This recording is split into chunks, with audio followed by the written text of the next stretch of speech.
welcome to Movie Magic Recaps. Tonight's film is The Gemini, a gripping psychological thriller. Enjoy the intense journey. Henry Brogan, a trained sniper, spends the first act of the film concealed in a Belgian field, getting ready to murder Valerie Dormov, a suspected terrorist who is having fun on a speeding train. Marino, another DIA agent, assists Henry and keeps him updated on the train's status. Suddenly, a female approaches Dormov just as he is about to fire, stopping him in his tracks. Once she is out of sight, Henry fires a shot, and it appears as though the bullet lands just before the train enters the tunnel. After the fact, Marino expresses his admiration for the shot, saying that it hit the target square in the neck. He even uses his phone to capture the encounter, but Henry tells him to erase it right away. Henry resigns from the dangerous work after the assassination because he feels guilty about it and can't sleep over it. Del Patterson paid him a visit shortly afterwards. He shares his retirement plans with him, hoping to find solace in never killing another person, and recounts the tragic events where a single careless decision could have taken the life of an innocent girl. Afterwards, he hires a boat and meets Donnie, an agent who poses as an administrator. He follows Jack, who uses the boat to get back to him, and Jack tells him that Dormov was actually a molecular scientist and not a terrorist. Henry gets his wish to talk to Yuri, Jack's source, because it turns out the file he read on him was tampered with. Gemini CEO Clay Veris and DIA Director Janet Lassiter are secretly recording the whole meeting and conversation. Fearing that Henry may be in possession of sensitive information, Clay and Lassiter join forces to neutralize the shooter. When returning to Henry, he detects an unfamiliar sensation aboard the boat and discovers a clogged cable. He assumes Danny is a spy for DIA and rushes to confront her. While answering his inquiries fluently, she refutes the charge. Following his admission of guilt and apology, Henry extends an invitation to supper. When Henry persistently presses the matter, he learns that Danny is actually an operative with the DIA. Surprised, she acknowledges her affiliation with the DIA. After Danny suggests this meal may be their last, they part ways. Later that night, Lassiter's goons murder Jack and his girlfriend when they board Jack's yacht. Shortly after that, Henry becomes aware that someone has broken into his house while he was asleep. Unfortunately, he hears Marino's death over the phone, so he rushes to tell him to leave his residence. After getting himself ready, he goes to Danny's house. Because she is not in the operation, he concludes she may be in danger. A mercenary assaults Danny as she searches the harbor for a boat. Nobody should underestimate her, though, because she not only defeats the guy, but also discovers who sent him the message. Danny tells Henry at the port that Lassiter sent the murderers not long after Henry gets there. Collaborating, they plan to steal a boat and flee from there. As he waits for his old buddy Baron to come get him the next day, Henry continues to have no idea what's going on. After being dissatisfied with Lassiter's men's performance, Clay informs her that Gemini will now be responsible for dealing with the sniper. Henry contacts Del, who discloses that Gemini and Lassiter are responsible, and that he lacks the power to prevent his boss from acting. Killing Dormov, who is a former employee of Gemini's research group, compels Clay to take action in a roundabout way. Danny informs Henry that Clay Veris, who was Henry's former boss and attempted to recruit him and Baron to join Gemini, is the owner of the privatized paramilitary group Gemini, which specializes in kidnapping and torturing specified targets. After a short trip to Colombia, the sharpshooter reveals to the group that he has a past with Clay after they take a short trip to Colombia. Henry notices another assailant skulking on the neighboring rooftop the moment he awakens the following morning. In order to ensure Danny and Baron's safe escape, he manages to get the sniper to flee. After a few gunshots, he sees that his opponent, whom he calls Junior, is very similar to him, only younger. Surprisingly, Junior is just like Henry. He has all the same abilities and acts just like him. Because of this, Henry finds it difficult to vanquish him. Junior, who is also in possession of a stolen motorcycle, relentlessly pursues Henry as he attempts to flee on his stolen bike. Junior finally beats Henry after a long pursuit, sending him tumbling off his bike. The local police apprehend Henry just before Junior attempts to murder him, but Junior manages to escape their grasp. She swiftly releases him after the incident, thanks to Danny's intervention. In order to get additional information about the present situation, Henry and the gang fly to Budapest to visit Yuri, who is Del's informant. As they go, Danny also observes that Junior looks a lot like Henry, yet Henry still denies that Junior is his child, or whatever it is. Alternatively, Junior goes back to Clay's place to get his wounds treated.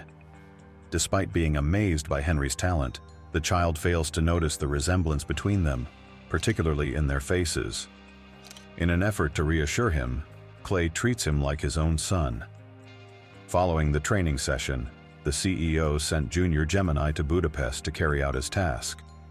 Upon arrival, Danny meets up with Aniko, whom she has a connection with, and hands over Junior's DNA samples to her for a genetic analysis. Because their DNA is so similar, she eventually tells the other that Junior is a clone of Henry. Henry finds this truth perplexing. When the three of them visit Yuri, he tells them that Dormov was involved with Gemini's cloning operation, and that Henry was one of the subjects. Yuri claims that Dormov's breakthrough led to Henry's dispatch to eliminate him.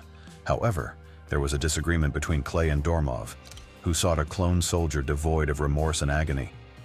As a result, Dormov decided to withdraw from the project. They move on to the next strategy. Lassiter is alarmed when Henry's messenger reads her daily routine and uses it as blackmail. Subsequently, he contacts Lassiter by phone and arranges for her to deliver Junior to him in exchange for Danny's protection. They both agree to the terms, and Lassiter quickly sets up the meeting. To make sure Danny isn't wearing a wire, Junior meets her alone that night in the garden. In violation of their agreement, he abducts Danny and leads her to a tunnel, telling Henry to meet him there, or else Danny will not live.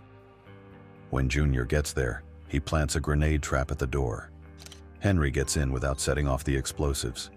In doing so, he traps Junior and sets Danny free.